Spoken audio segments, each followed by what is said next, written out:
Qué bueno que estamos reunidos para continuar estudiando la Torá. El propósito, como habíamos hablado, la continuidad y la conclusión de su plan divino. Habíamos tomado Bereshit, ¿se acuerda usted? Capítulo 2, verso 16 y también Bereshit, capítulo 2, verso 17. Y quisiera, antes de iniciar, tomarnos un tiempo en oración para que todos los que estamos aquí pidamos su guianza, su protección y sobre todo la dirección del Ruach HaKodesh. Bueno, pues iniciamos dando gracias. Padre, gracias que nos permites estar vivos, nos permites un día más de vida y el privilegio de conocer tu palabra, de conocer los fundamentos que están en tu Torá de verdad. Gracias, Rey Poderoso, por estos principios básicos, Padre, que nos das para poder comprender las Sagradas Escrituras. Te damos gracias en el nombre de tu Hijo, Yeshua, nuestro Mashiach. Amén. Amén.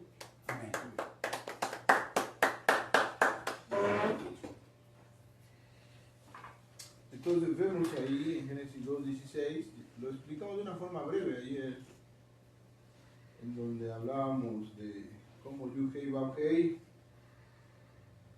el Eterno da una orden,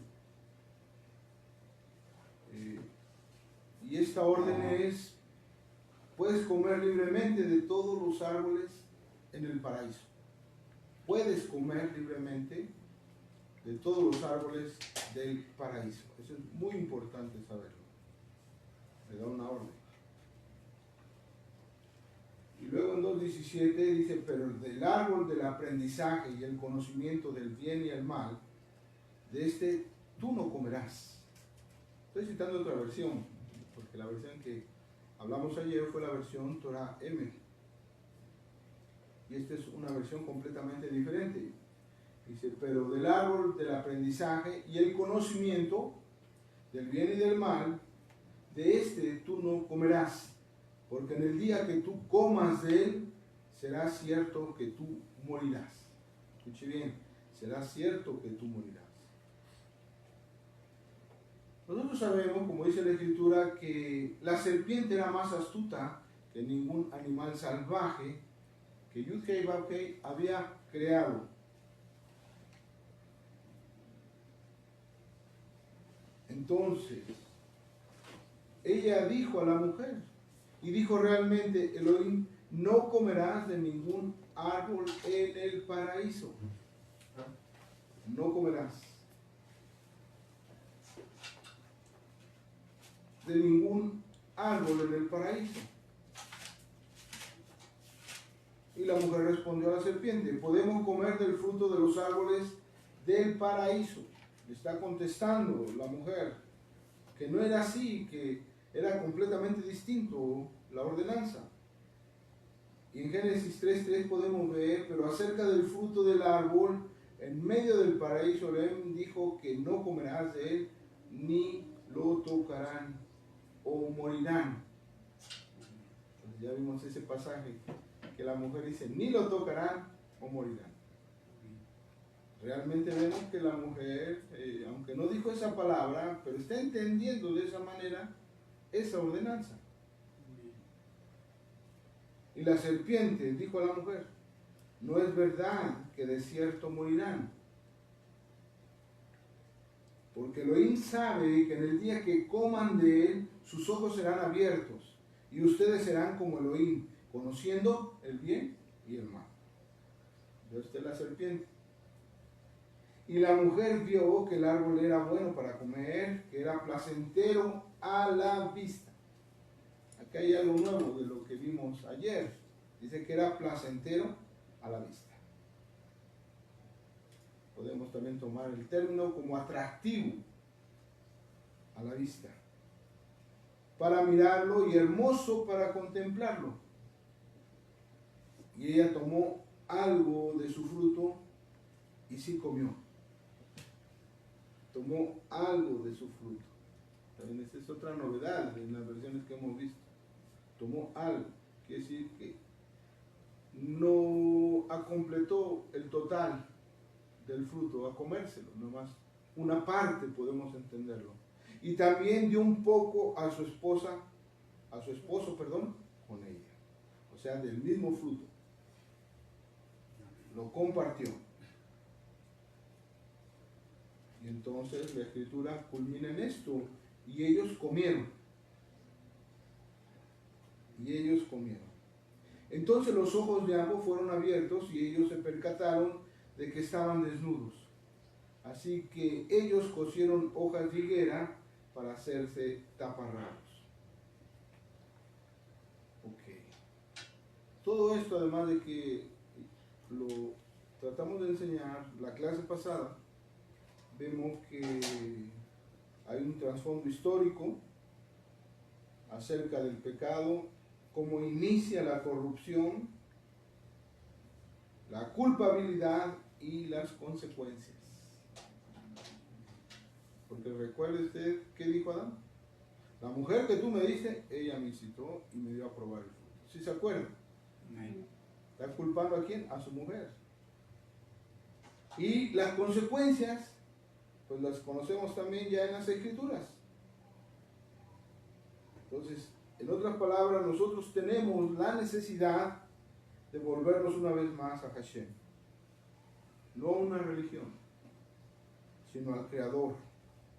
Y dejar el paganismo, que es la forma de vivir de los que no conocen y saben del Elohim y de su Torah.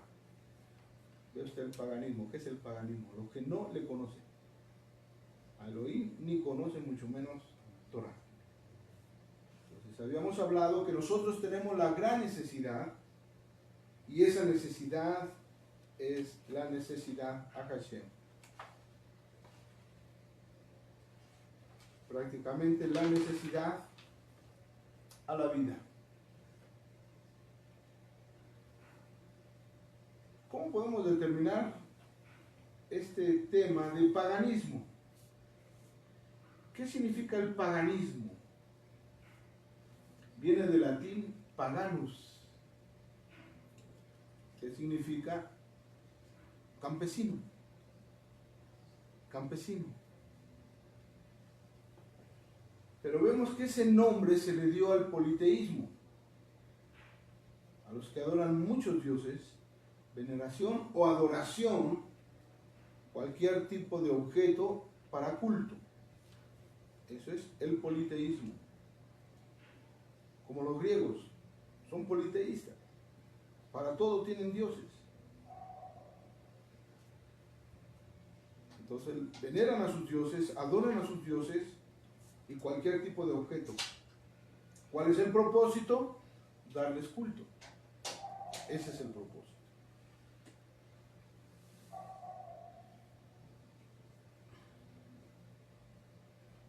¿Cuál es la diferencia que hay entre las religiones y la verdad? Pues todo se establece en su Torah. Esa es la gran diferencia. Por un lado, el respeto de la adoración y el servicio al Creador, que es bendito por todos los siglos. Amén. Y por otro, respecto a otro resultado que podamos entender, es el resultado que emana la práctica y la vivencia de la Torah. Hemos dicho que la Torah nos da una elevación, una vida moral. Y no nada más moral, sino también ética. Que son dos palabras que ya en estos tiempos que nosotros estamos viviendo son escasas.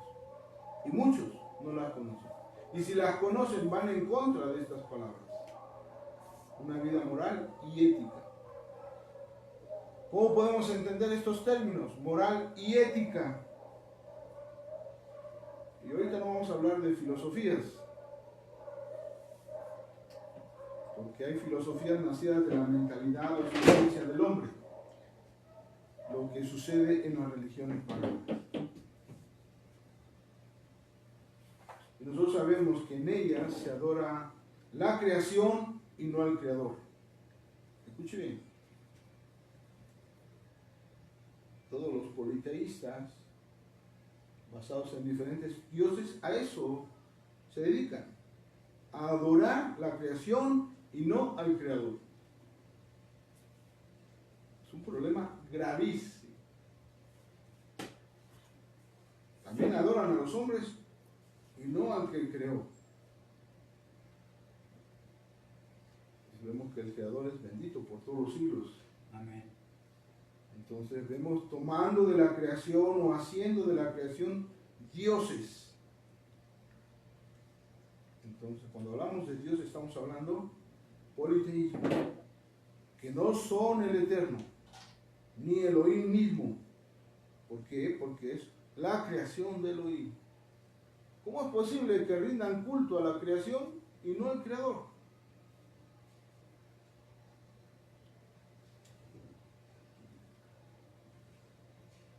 Y eso lo podemos ver en Romanos, ¿se acuerdan?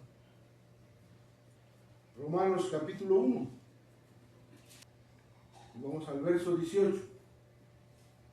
Verso 18 dice: porque manifiesta es la ira de Elohim del cielo contra toda impiedad e injusticia de los hombres que detienen la verdad con injusticia.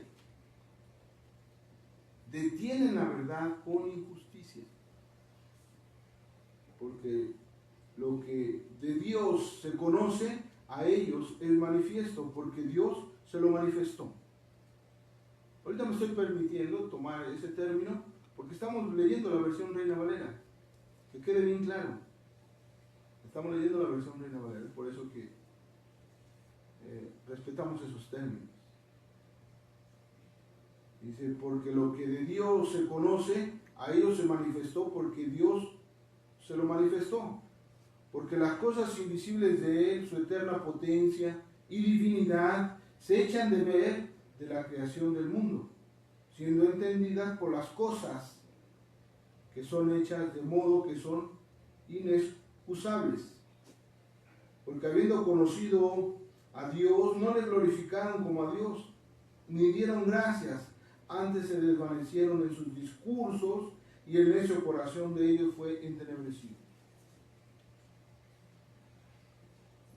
Diciéndose ser sabios, se hicieron fatuos y trocaron la gloria de Dios incorruptible en semejanza de imagen de hombre corruptible, de aves, de animales, de 4 pies y de serpientes.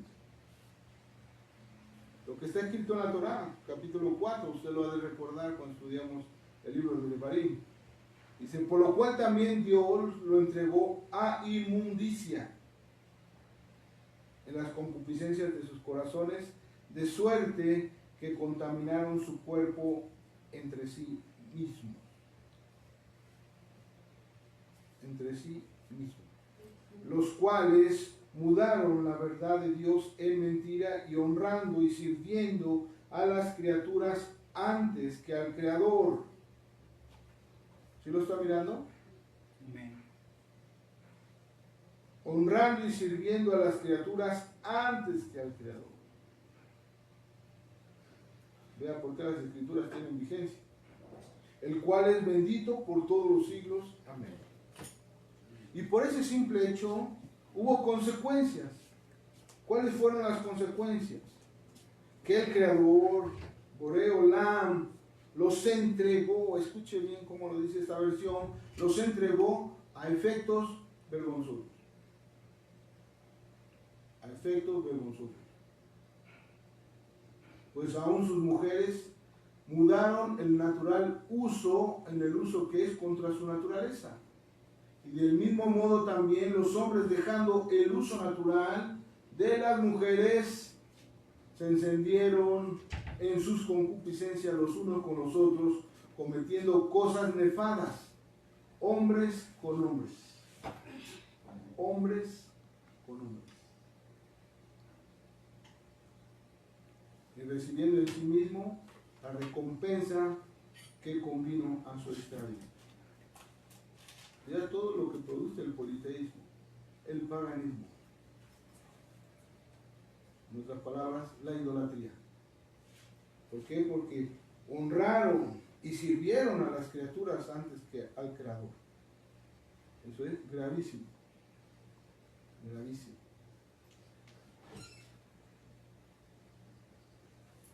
Entonces, verso 28 dice, como a ellos no les pareció tener a Elohim en su noticia, Dios los entregó ¿a dónde?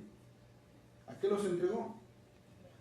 A una mente depravada, para hacer lo que no conviene.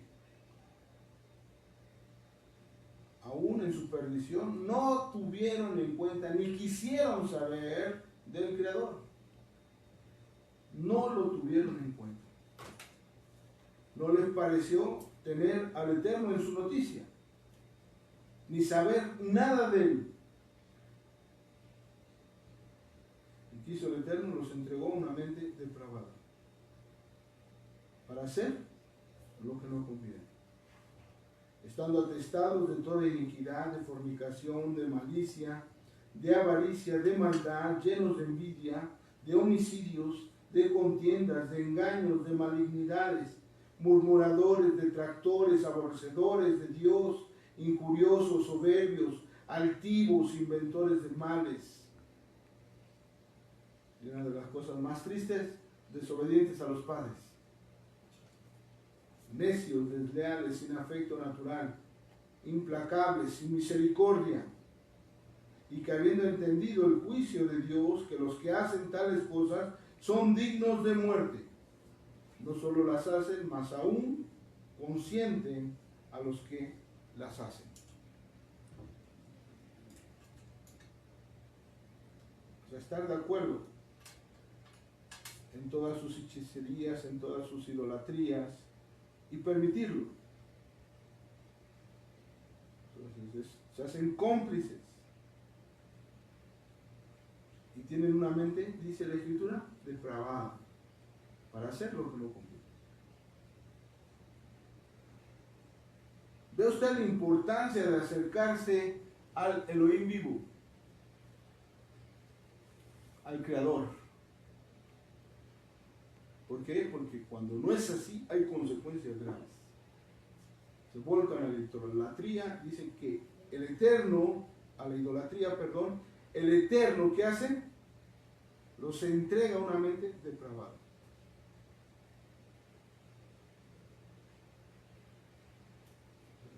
Y estando atestados de toda iniquidad, de fornicación, de malicia, de avaricia, de maldad, llenos de envidia, de homicidios, de contiendas, de engaños y de malignidades. De malignidades. ¿Qué le parece?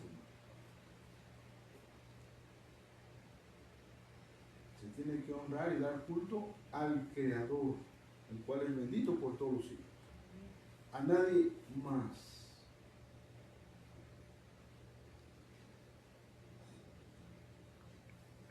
Ese es un principio básico. Las consecuencias, si no es así, son graves. Por eso estamos hablando de un politeísmo. Los griegos son politeístas. También gran parte de nuestro México. Se tienen dioses para todos, dioses del sol, dioses de la luna, dioses de las estrellas, dioses en forma de animales, cuadrúpedos, dice esta versión, cuadrúpedos. Imagínense, dar culto a un cuadrúpedo, dar culto a una serpiente, a un animal, a un buey, a un toro. Qué grave consecuencias, hermano. O a los mismos hombres. Hay religiones donde exaltan a los hombres y se posesionan de tal manera que lo ven como si fueran dioses. Y no tiene que ser así, porque una vez más la idolatría y sus consecuencias. Entonces, paganismo, de latín paganus, que es campesino, y ese es el nombre que se le dio al politeísmo. veneración o adoración de cualquier tipo de objeto. Aún los objetos fueron norma para hacerles culto.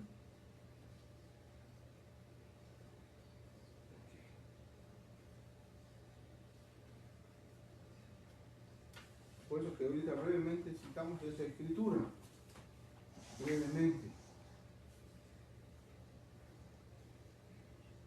Entonces, por eso que la Torá debe de estar vigente, porque en la Torá están los principios.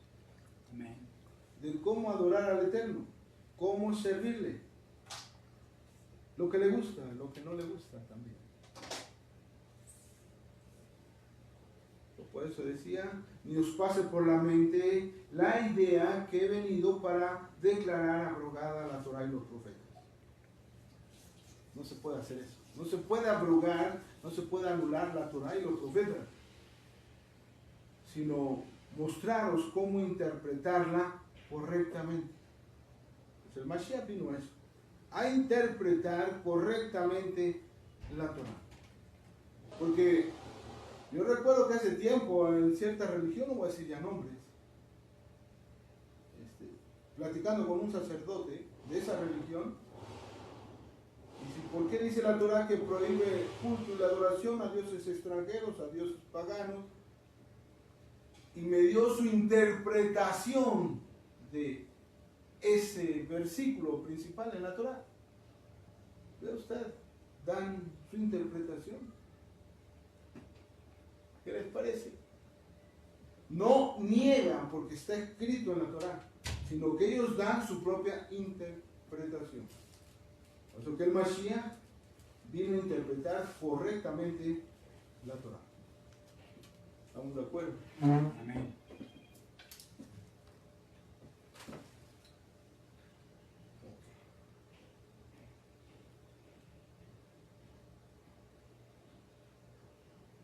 Hemos estado constantemente hablando de la relación, de qué vertiente el Mashiach tenía o llevaba su judaísmo. Repito, a muchos no les parece esto, pero es la verdad, él llevaba un judaísmo. No podía estar fuera del judaísmo puesto que era judío. Sus padres de la misma manera eran judíos. Entonces tuvo que ser instruido en la religión judía, por supuesto. Por eso que en el año 336, donde hablábamos de un ejemplo de un rabino llamado Akiva, proclama a un hombre, y el nombre de ese hombre era Bar Koshba.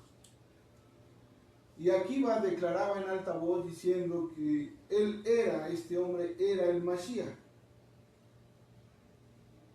¿Qué hizo el judaísmo nestarita? Tomar la decisión de apartarse oficialmente del judaísmo akivano.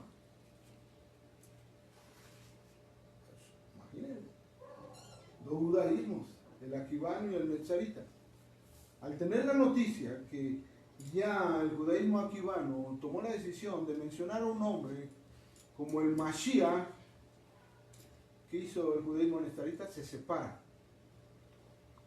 No estuvo de acuerdo.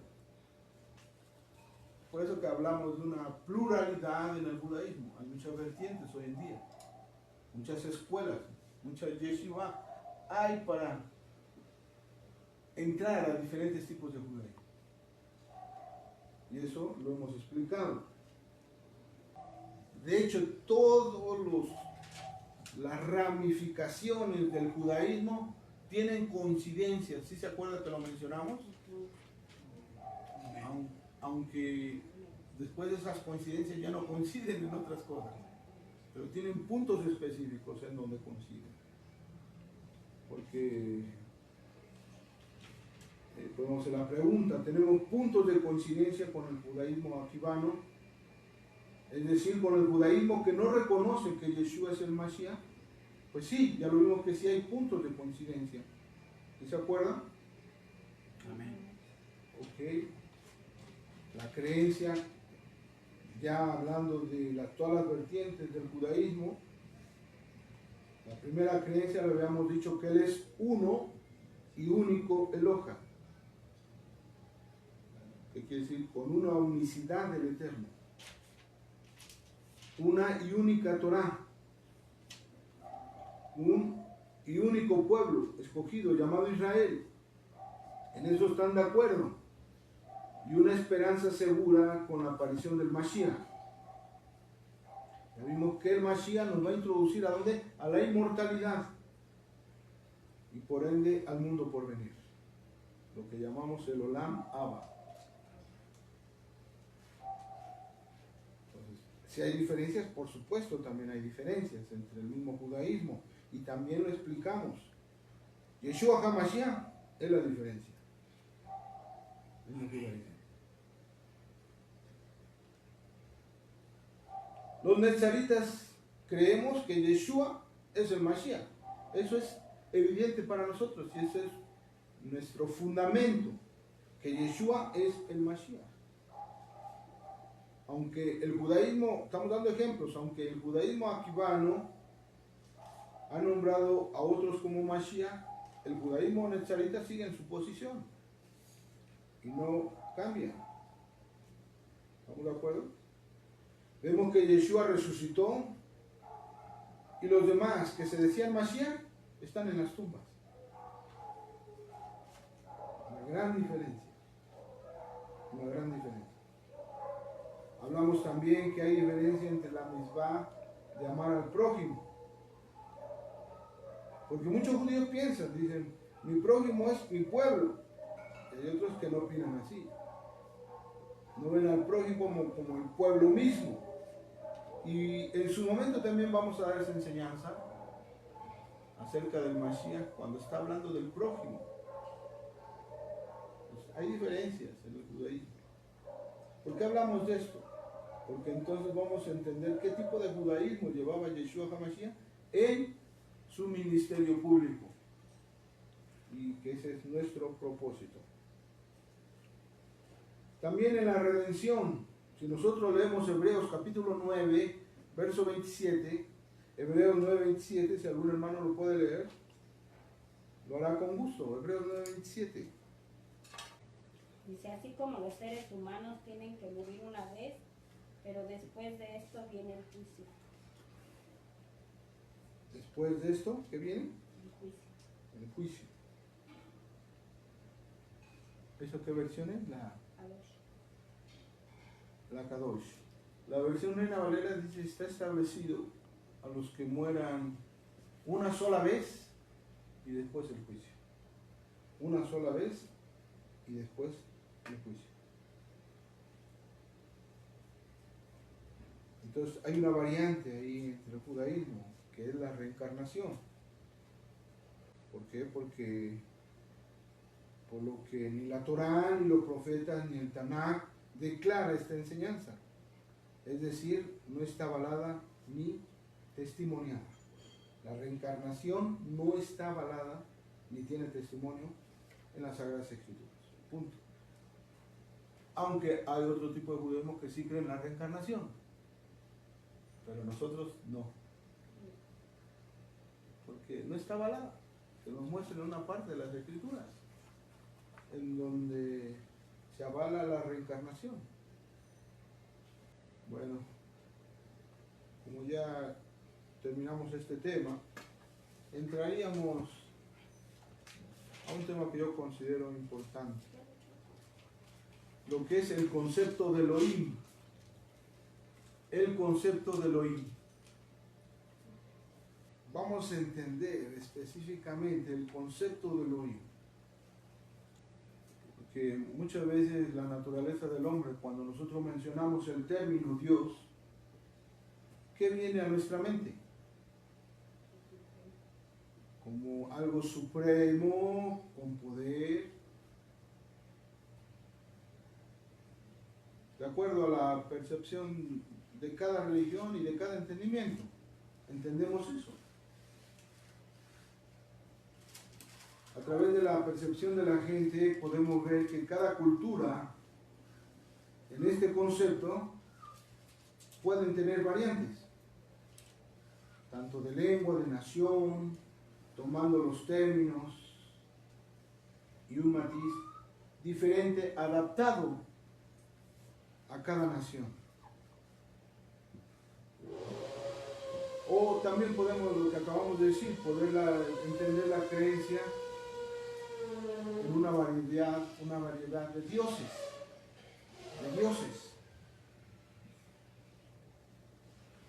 Y lo que decíamos, ya que el hombre ha hecho un Dios para cada necesidad y para cada creencia.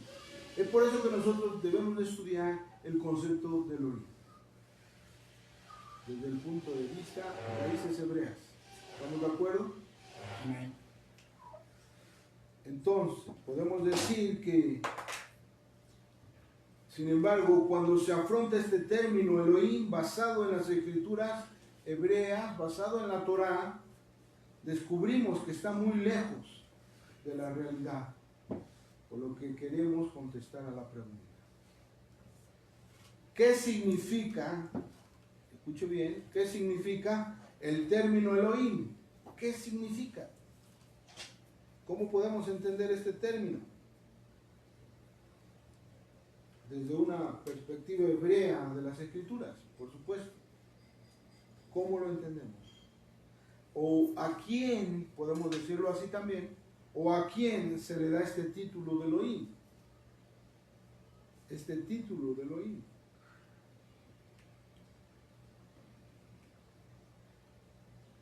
Lo podemos decir que la mayoría de los creyentes de origen gentil ignoran el significado de dicho término hebreo. Este término hebreo llamado Elohim. Ya que la traducción de la palabra hebrea Elohim es traducida por Dios. Así la traducen, por Dios. Elohim, Dios. Y lo podemos ver en las versiones latinas, españolas. Por lo que debemos saber que la traducción de la palabra español para Dios viene del latín Deus. Eso ya también lo habíamos explicado, ¿se acuerdan? Viene del latín Deus y del griego Theos. Latín Deus y griego Theos. De ahí viene. Inclusive también el término teología de ahí viene. Theos, teología. La ciencia o el tratado de Dios. Sin embargo, estas palabras no expresan la profundidad y alcance del término hebreo Elohim. No lo expresan, por supuesto. Por lo que en nuestras comunidades, en nuestras congregaciones, impera la costumbre de transliterar el término Dios por Eloha. Ahorita lo vamos a escribir para que usted lo vea. Por Eloha o Elohim, o también incluso él, nada más el término él. Entonces, de este asunto es del cual nos vamos a ocupar hoy.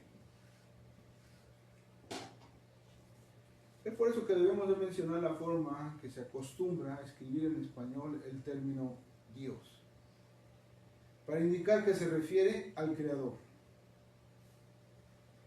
quien debe de tener todo el respeto y consideración. Es por eso que vamos a analizar este concepto de Elohim. La primera vez que aparece el término, nosotros sabemos que la primera vez que aparece este término Elohim viene en Bereshit. ¿Sí se acuerdan? Viene en Bereshit. Dice la Escritura, en el principio creó Elohim los cielos y la tierra. Así de sencillo. Y de profundo también. En el principio creó Elohim los cielos y la tierra. Se dice de una manera sencilla, pero si nos ponemos a pensar entonces, ¿quién es Elohim? Si creó los cielos y la tierra. Lo hermoso de este planeta, de esta casa grandota, diríamos nosotros, que aquí habitamos. Es una cosa impresionante, los mares. hablar de la naturaleza, hermano. El que creó la naturaleza. Porque ya ve que hay palabras muy comunes donde dice la madre naturaleza nos dio esto, aquello, no. Vemos que el Eterno fue quien creó la naturaleza, según Bereshit. El tiempo y el momento en el cual creó la naturaleza. Impresionante hablar de la naturaleza. La biodiversidad tan grande que hay en la naturaleza. Hablando nada más de nuestro México, de una porción de la tierra, nada más. Es impresionante. Entonces, ¿quién es el hombre? ¿Por qué inicia diciendo en el principio creó Elohim los cielos y la tierra? ¿Por qué inicia así? ¿Por qué? Miren que este tema es hermosísimo y profundo a la vez. Y también queremos hacer una pausa porque nomás decir en el principio creó Elohim los cielos y la tierra, lo podemos someter a estudio y nos vamos a quedar maravillados. Porque entonces sí vamos a poder entender el concepto de Elohim. Entonces sí lo vamos a entender. Introducirnos a este pasuk, nada más a este punto especial, nos va a llevar a cosas impresionantes. Porque entonces sí vamos a entender el término Elohim. ¿Quién es Elohim? Y aparece en el principio de la Torah. Hablar de la creación en 6 días, hermano, nos llevó mucho tiempo. Nada más hablar de la pura creación del Eterno. Entonces, ¿cómo inicia? Dice, Bara Elohim et Hashamaim ve'et haaretz. Nada más ni nada menos, creó Elohim a los cielos y a la tierra. Creó Elohim los cielos y a la tierra. Vea usted. Podemos ver que en el primer capítulo de Bereshit se va relatando día por día lo que Hashem fue creando a través de sus ordenanzas. Repito, el primer capítulo, cuando estudiamos el primer capítulo de Bereshit, observamos que el Eterno va relatando día por día lo que Hashem fue creando. Su creación. ¿A través de qué? De sus ordenanzas.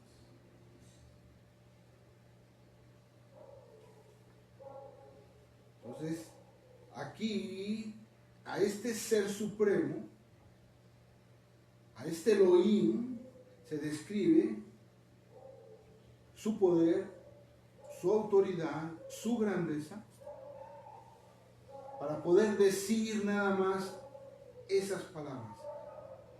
Bereshit bara Elohim et Hashamaim ve'et haaretz. En el principio creó Elohim a los cielos y a la tierra.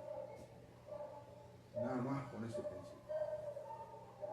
Entonces estamos viendo que se describe lo que fue creado en el primer día. Y vemos también que Hashem crea la luz. Crea la luz. Entonces, en la lectura inicial de la Torah se acostumbra que después de decir amén, el público anuncia. Hay un público que está escuchando la Torah, hay un público que está entendiendo la Torah. ¿Y qué es lo que expresan del Eterno?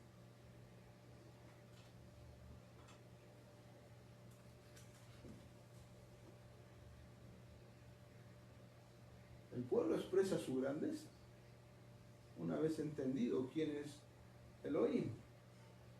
Por eso, vemos que Elohim no es un nombre, eso ya lo explicamos, ¿se acuerdan? Elohim no es un nombre propio, sino un título. Diga conmigo, Elohim Elohim no es un nombre propio. no es un nombre propio. O como podemos decir Dios, que ya es la traducción al castellano, no es un nombre propio. ¿Estamos de acuerdo? Amén. Sino un título. Eso es lo correcto. Por eso estamos aclarando que es del término hebreo Elohim, que debemos aprender eso, que no es un nombre propio, sino un título. Por lo tanto, la palabra Elohim no tiene nada que ver con la divinidad, propiamente dicho, sino con la posición y poderes asignados a una persona. En otras palabras, indica atributo, no naturaleza. Atributo, no naturaleza. Elohim es un término en masculino y plural. Elohim. Por eso piensan que hay muchos dioses, o que hay tres en uno o uno en tres. Por ese término. Dice, Elohim es un término en masculino y plural, para indicar en el caso del Eterno de Israel la plenitud de sus atributos. Y conste que ya también estudiamos los atributos del Eterno. Entonces ahí el término Elohim se atribuye, valga la redundancia, atributo, poder, justicia, dominio, gobierno. Repito, atributos de poder, justicia, dominio y gobierno. Ya todo lo que implica esta palabra. También vamos a ver que la palabra Elohim hace referencia en su contexto. Entonces, por lo que la palabra Elohim puede referirse a una persona divina. La palabra Elohim se puede referir a una persona divina. Amén. Pero también puede referirse a otras identidades. Y vamos a ver algunos ejemplos en las Escrituras para que entonces sí quede bien claro de qué estamos hablando. Solamente con ejemplos en las Escrituras lo vamos a entender. Y hemos pedido que el Eterno nos ayude. Hemos pedido aquí que la presencia del Ruach HaKodesh nos ayude. Porque son cosas muy puntuales y son cosas que debemos entender. Génesis, vamos a ver un ejemplo. Génesis 35:2. ¿Qué dice Génesis 35:2? Entonces Jacob dijo a su familia y a todos con él: desechen los dioses ajenos que tienen con ustedes y pónganse ropa fresca. Desechen ¿a quiénes? A los dioses ajenos que tienen con ustedes. Ahí se está utilizando el término Elohim. ¿Lo está viendo? Dioses ajenos que tienen con ustedes y pónganse ropa fresca. Se está refiriendo a los dioses paganos, lo que no es en sí el término Dios, la deidad suprema. ¿Sí lo estamos entendiendo? Amén. Están hablando de dioses del paganismo, porque dicen desechen esos dioses ajenos que tienen con ustedes y pónganse ropa fresca. Entonces ahí ese término específicamente se está refiriendo ¿a quién? A los dioses paganos, no al Elohim Hayí, al Elohim viviente, no, de ninguna manera, porque estamos tratando de entender el texto. Asimismo en Éxodo 21:6, rápidamente, en Éxodo 21:6, dice: entonces su amo lo traerá delante del Elohim, y allí en la puerta o en los postes de la puerta su amo le perforará la oreja con un punzón. Y el hombre será su esclavo de por vida. ¿A qué se refiere cuando dice Elohim? Es más, ¿cómo lo dice la versión Reina Valera? Entonces su amo lo llevará ante los jueces y le hará estar junto a la puerta o al poste, y su amo le horadará la oreja con lesma, y será su siervo para siempre. Ok. Aquí en lugar de lesma dice punzón. Punzón. Y hay otros escritos, como por ejemplo, si yo leo Éxodo, en la Torah M, vamos a ver cómo lo dice. Dice jueces, ¿verdad? El término. Sí, amén. Ok, Amén. vamos a ver cómo lo dice esta versión, la Torah M. Vamos a Shemot, habíamos dicho, Éxodo 21:6. Ok, vamos a ver. Entonces su amo lo llevará ante los jueces y lo arrimará a la puerta, colocando en un marco su mano, y le atravesará la oreja con un punzón. Y así se convertirá en esclavo suyo por siempre.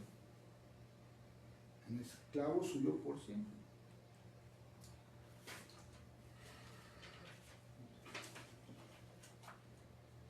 Hay una versión que dice, se presentará ante Elohim. Y eso ha de ser la versión Shem Tov. ¿Cómo dice la versión Kadosh? Dice, entonces su amo lo traerá delante de Elohim, y allí en la puerta o en los postes de la puerta su amo le perforará la oreja con un punzón, y el hombre será su esclavo de por vida. ¿Ok? Si lo está viendo, ahí el término en esa versión, la versión Kadosh, dice otra vez, entonces su amo, así lo dice, hermano. Entonces su amo lo traerá delante de Elohim. ¿Está escuchando? No dice como la versión que tengo y la versión Reina Valera, los jueces, aunque se está refiriendo a eso. Entonces ve usted la palabra Elohim, cuándo se refiere al Creador y cuándo se refiere a los hombres. Por eso que es un título. ¿Sí me explico? Amén. Entonces su amo lo traerá delante de Elohim, y allí, en la puerta o en los postes de la puerta, su amo le perforará la oreja con un punzón, y el hombre será su esclavo de por vida. ¿A qué se está refiriendo el término Elohim? A gobernantes. También se puede referir a jueces, el término Elohim. También lo impresionante de este estudio es que también Elohim es traducido como ángeles, en muchos casos en las Escrituras. Eso también lo podemos observar. Y más aún en el libro de los Salmos, Salmo 8, verso 5. Vamos a ver que también Elohim es traducido como ángeles en muchos casos. Entonces debemos de tener cuidado. Cuando leamos otras versiones, como la versión Kadosh,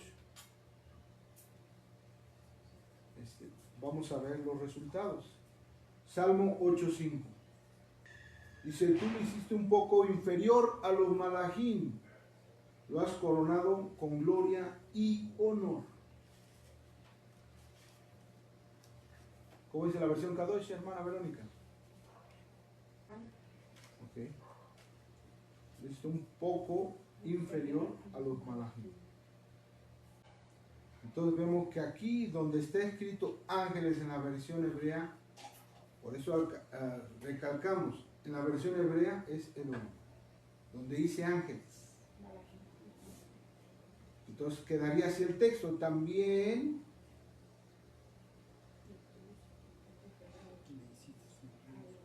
tú lo hiciste, en este caso un poco inferior a los malajim. Te repito, ahí donde está escrito ángeles, malajim, en la versión hebrea es Elohim. Entonces también se está refiriendo a quienes, a seres angélicos, que se les puede dar ese título de Elohim. Ya vemos que ese título se da a los hombres como también a los ángeles. ¿Estamos de acuerdo? Amén. Ya que Elohim se traduce también en forma singular. Escuche bien lo que estamos diciendo. Elohim también se traduce de forma singular, como Dios o juez. Y también vamos a ver los ejemplos.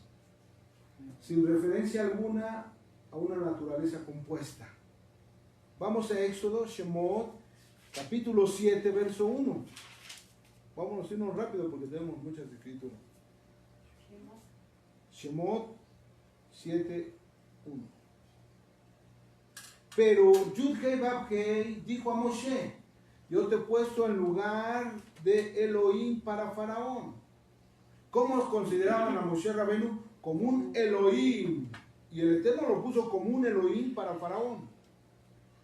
Entonces vea usted en qué momento se está aplicando este término Elohim. Para el primer redentor de Israel, que fue Moshe. ¿Sí lo está viendo? Yo te he puesto en el lugar de Elohim para Faraón.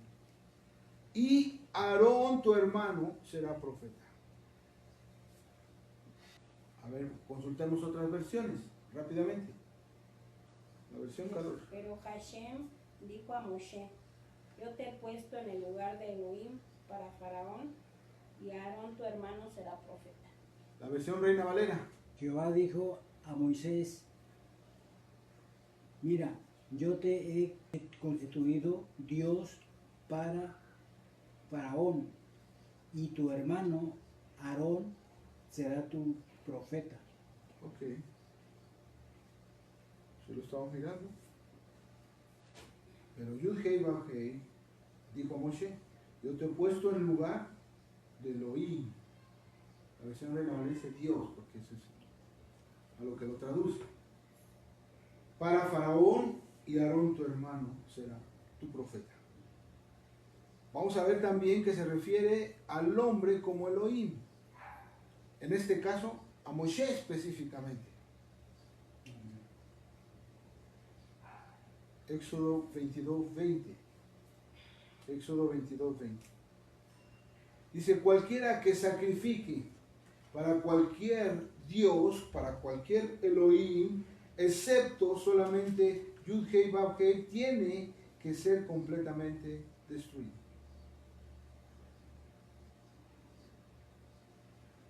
¿Ve usted la pena para la idolatría? Por eso es importante conocer mandamientos. Dice: cualquiera que sacrifique para cualquier Dios, para cualquier Elohim, excepto solamente a Yud-Hei Vav-Hei, tiene que ser completamente destruido.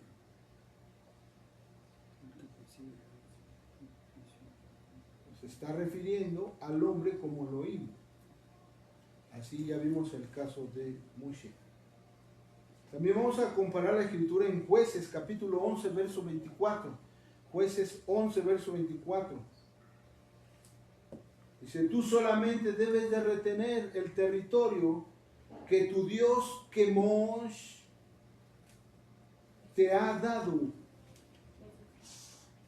11:24. Jueces 11:24. Tú solamente debes de retener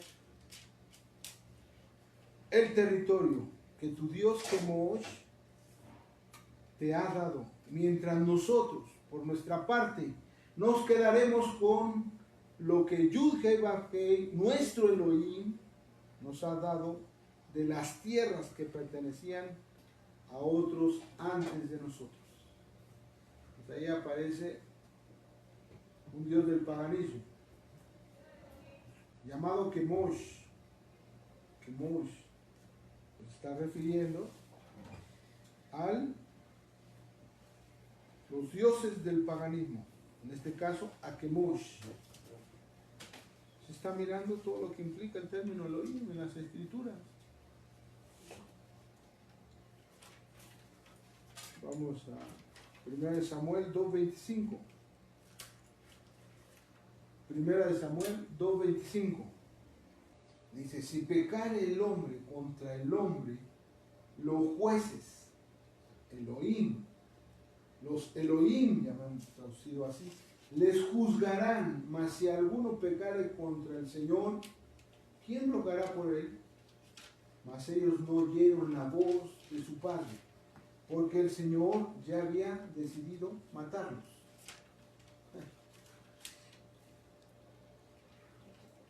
¿Está hablando de quiénes? De los jueces, en ese preciso momento, en ese preciso instante, van a juzgar. Por eso así lo entendemos, que está refiriendo a los jueces. 2 Corintios 4:3. Vamos a leer 2 Corintios 4:3, 4:4. Y 2 Corintios 4:4. Dice, pero si nuestro mensaje de redención tiene un velo encima aún, entre los que se pierden, está velado.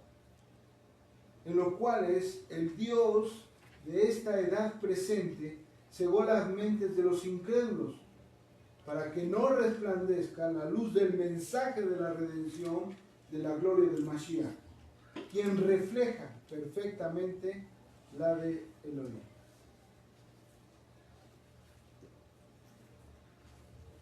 ¿A quién se están refiriendo? Al mismo Hasatán. ¿Sí lo está mirando? Amén. Repito, pero si nuestro mensaje de redención tiene un velo encima aún entre los que se pierden, está velado. En los cuales el Dios, ¿ya lo vio? El Elohim de esta edad presente cegó las mentes de los incrédulos. Uno de los trabajos principales de Hasatán es quitar el entendimiento. Cegó las mentes de los incrédulos. Un trabajo específico. ¿A quién está refiriendo? Al mismo Hasatán. Entonces, para poder entender este término, debemos entender que la palabra Elohim, para referirse a Dios, no es pluralidad numérica.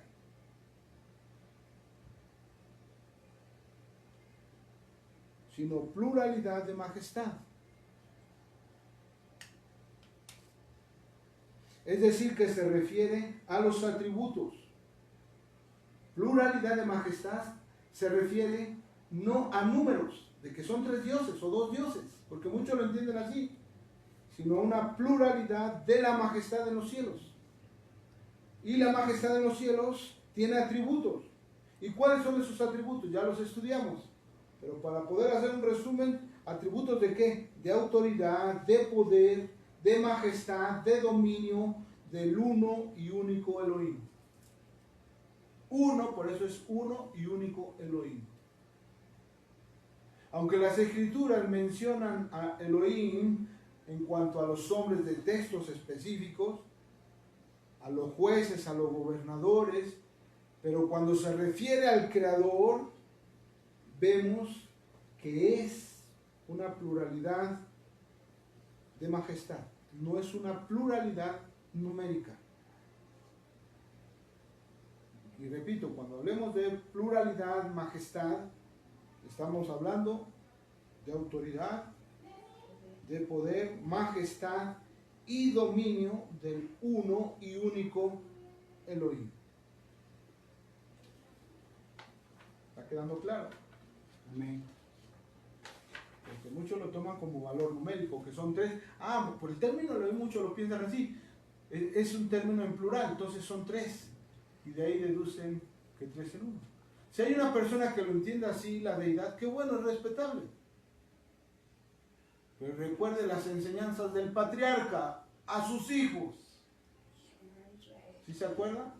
La enseñanza de Jacob. Shema Israel, Adonai Eloheinu, Adonai Echad. Shema Israel.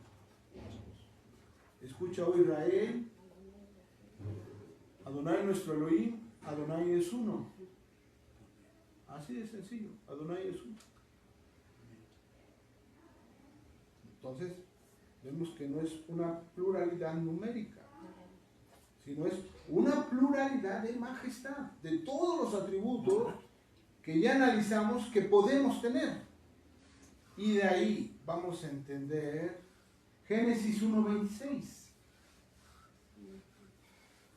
Y dijo Dios, tomando esta versión, hagamos al hombre a nuestra imagen, conforme a nuestra semejanza, y señoree en los peces de la mar, en las aves de los cielos, y en las bestias, y en toda la tierra, y en toda la tierra, y en toda serpiente que se anda arrastrando sobre la tierra.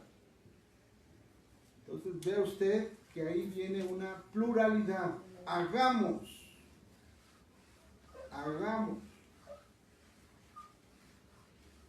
Ahora, si nosotros vemos el pasaje siguiente, que es el verso 27, ¿qué dice? Y creó Elohim al hombre.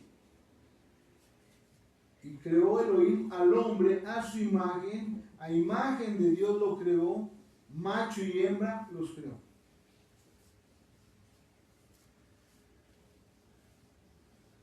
¿Está mirando?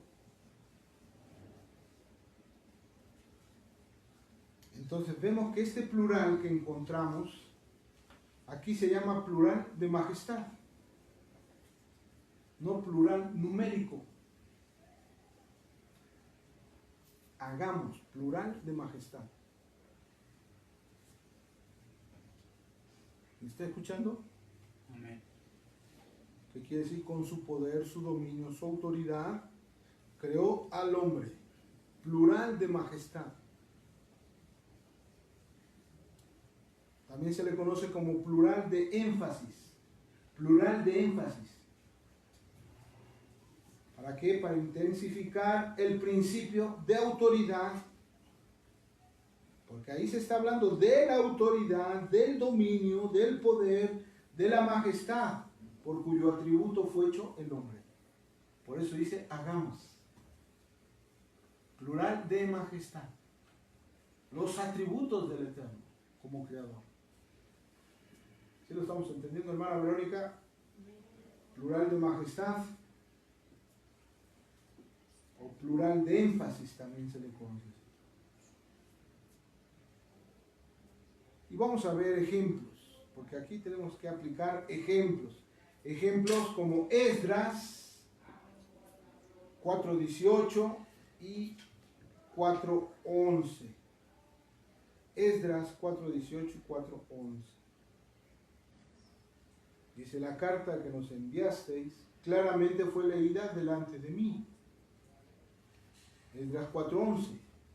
Este es el traslado de la carta que enviaron al rey Atrajerjes, así dice esta versión, porque la versión Reina Valera es Atarjerjes, ¿no? Bueno, aquí es Atrajerjes, aquí es el rey Atrajerjes, así. Dice, tus siervos del otro lado del río y de Chenet.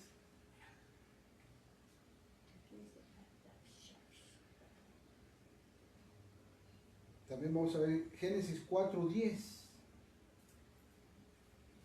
Que ese es un ejemplo que todos conocemos. Bereshit 4:10.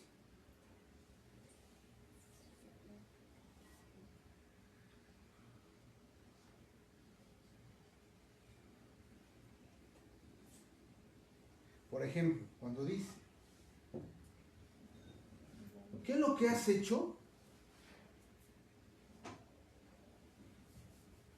Y vea la voz maravillosa, dice, la voz de las sangres, sangres en plural,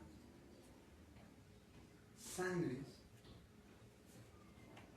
en hebreo es de Mei, de tu hermano, está gritándome desde la tierra. Y hacemos la pregunta, ¿por qué lo dice en plural? Sangres. Y no como normalmente lo dijéramos en español, sangre. La sangre de tu hermano, ¿no? Está gritándome desde la tierra. Pero no. En el original hebreo se utiliza el plural, sangres. Que las sangres de tu hermano está gritándome desde la tierra. Entonces, podemos ver que estos son ejemplos que se han traducido del hebreo al español. Del hebreo al español. Como en Bereshit 19:11. Vamos a Bereshit 19:11. Génesis 19:11. ¿Qué dice? Entonces ellos golpearán con ceguera a los hombres que estaban a la puerta de la casa, ambos pequeños y grandes. Así no podían encontrar la puerta. Bueno, ahí dice en singular, ¿no? Ceguera. Pero en hebreo es cegueras. 26, 19, 20 es cegueras. Plural hebreo, samber. Samber. Otro ejemplo, por ejemplo, ahí en Levítico 19, 24.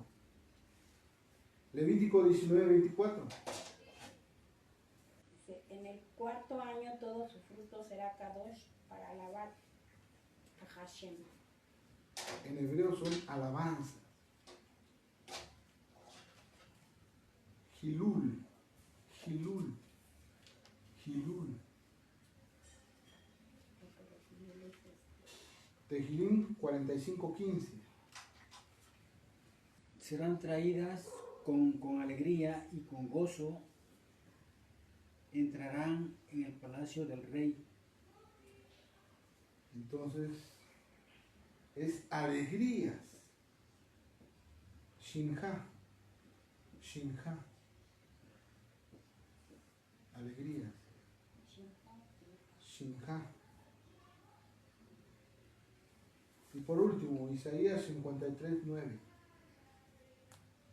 Le fue dado un sepulcro entre los perversos en su muerte. Ah, en su muerte, ok, ahí está. En su muerte. Sería sus muertes. Uno podrá decir, bueno, ¿que acaso nada más muere una vez? Pero ese es de nuestro punto de vista. Pero vamos a dar un estudio acerca del plural. En hebreo. Tiene otro significado completamente distinto. Entonces dice, sus muertes. En hebreo es motaim. Motaim. Después de esto, ¿qué conclusión podemos dar?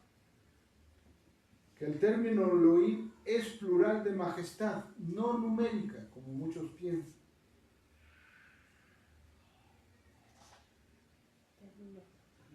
No, pues dicen, ¿quién estaba ahí? El Padre, el Hijo, el Espíritu Santo. No es numérica, es de majestad. Entendiendo que este término no es un nombre, sino un título, ya lo habíamos dicho, que conlleva los atributos de autoridad, repetimos, majestad, dominio, poder, a aquel que le es asignado. Vemos que son utilizados por las Escrituras para referirse al Elohim uno y único. También se puede referir en casos específicos también al hombre, a los jueces, a los ángeles, a los gobernantes, a los dioses del paganismo, y aún también lo vimos, conforme a las Escrituras, se está hablando de Hasatán. ¿Estamos aquí? Amén. Entonces, que Elohim es un título masculino, plural, y no un hombre. Que no tiene que ver con número, sino con los atributos dados al que lleva el título de Elohim. Porque la palabra Elohim no se refiere a naturaleza de Dios, sino a la esencia o sustancia. Porque así fuere así, entonces todos los que llevan este título serían también dioses, sustancialmente. ¿Y eso se llama qué? Idolatría. ¿Estamos de acuerdo? Eso se le conoce como idolatría. Entonces, ahí al final vimos que todos los que llevan este título serían también dioses sustancialmente. Entonces, pues eso nosotros lo llamamos idolatría. De una manera así breve, pero sencilla, tratamos este concepto de Elohim, un concepto precioso, maravilloso, concepto de Elohim. Entonces vemos que la palabra Elohim, esto es importante, ya lo puntualizamos, por lo tanto la palabra Elohim no tiene que ver nada con divinidad, propiamente dicho, sino con la posición y poderes asignados a una persona. En otras palabras, indica función, no naturaleza. Indica función, no naturaleza. Okay. Bueno, pues terminamos aquí. Y terminamos, mis hermanos, contentos, porque de una manera breve hablamos de este concepto Elohim. Y más aún con las versiones que nosotros estamos utilizando. Normalmente se utiliza ese término, Elohim. ¿Y por qué fue en Bereshit? Porque está refiriéndose a que hay un creador. En el principio creó Elohim, Aleph Betav, los cielos y la tierra, como dice otra versión, Aleph Betav. El primero y el último creó los cielos y la tierra. Elohim, Aleph Betav, creó los cielos y la tierra. Entonces, bueno, pues está escrito en la Torah que solo hay uno y único creador.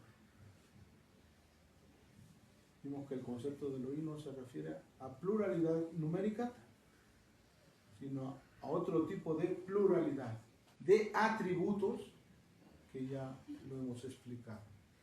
Bueno, pues aquí lo dejamos y damos gracias por este tema.